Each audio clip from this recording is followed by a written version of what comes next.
చిత్తూరు జిల్లా గంగాధర నెల్లూరు నియోజకవర్గం కార్వేటి నగర మండలంలోని ఐసిడిఎస్ ప్రాజెక్టు పరిధిలో గల అంగన్వాడీ ఉద్యోగులు కార్వేటి నగర మండల ప్రాజెక్టు సిఐటియు ప్రధాన కార్యదర్శి మమత, అధ్యక్షురాలు విజయమ్మల ఆధ్వర్యంలో అంగన్వాడీలు నల్ల దుస్తులను ధరించి ప్రాజెక్టు కార్యాలయం నుంచి ర్యాలీ నిర్వహించారు. వేణుగోపాలస్వామి ఆలయం ఆర్చి ముందున మానవహారంగా నిలిచి సిఐటియు యూనియన్ మండల ప్రధాన కార్యదర్శి మమత మాట్లాడుతూ సక్రమంగా పనిచేయని మొబైల్తో పాడరాని పాటలు పడుతున్నందున ఈరోజు బ్లాక్ డేగా రాష్ట్ర వ్యాప్తంగా నిరసన తెలుపుతున్న కారణంగా మొబైళ్లను ఇకపై వినియోగించలేమన్నారు. అంగన్వాడీల వేతనాలు పెంచాలి, ఎఫ్ఆర్ఎస్ను రద్దు చేయాలని, అంగన్వాడీలకు సంక్షేమ పథకాలు అందించాలన్నారు.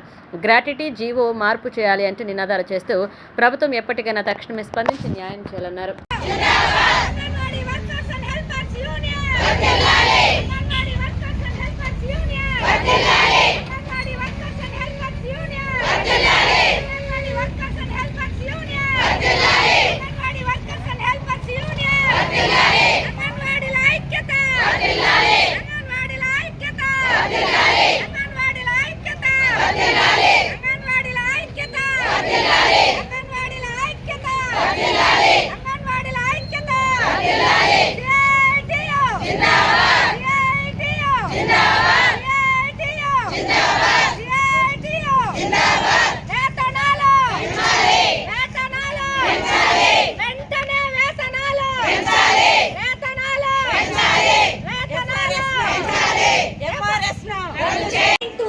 మనం సెంటర్లోనే ఉండాలి, ఏడా పోకూడదు. ఇప్పుడే చెప్తా ఉంటాను, 24 గంటల సేపు లీవ్లు అనేసి అడగద్దండి.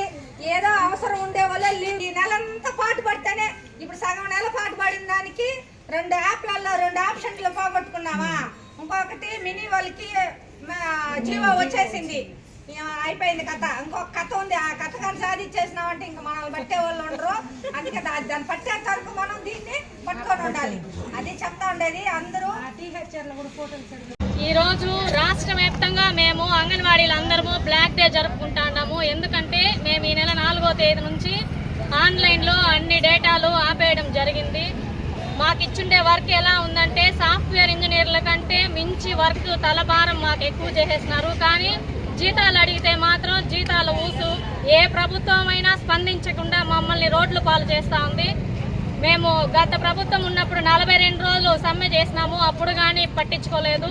ఇప్పుడు ఈ ప్రభుత్వం వచ్చినా కూడా మాకు హామీ ఇచ్చినారు. అప్పుడే వాళ్ళు మీకు రావడం, మీకు మేము మంచి చేస్తాము అన్నారు. కానీ ఏ ప్రభుత్వం వచ్చినా అంగన్వాడీలు రోడ్లోకి రాకుండా ఏ పని మాకు మీరుండండి, స్కూల్ జరుపుకోండి అని చేసే ప్రభుత్వం లేదు. కాబట్టి దయచేసి మేము చెప్పేది ఏమంటే యాప్లన్నీ రద్దు చేయండి. ఈ ఎఫ్ఆర్ఎస్ వల్ల చాలా ఇబ్బందులు పడుతున్నారు వర్కర్లు.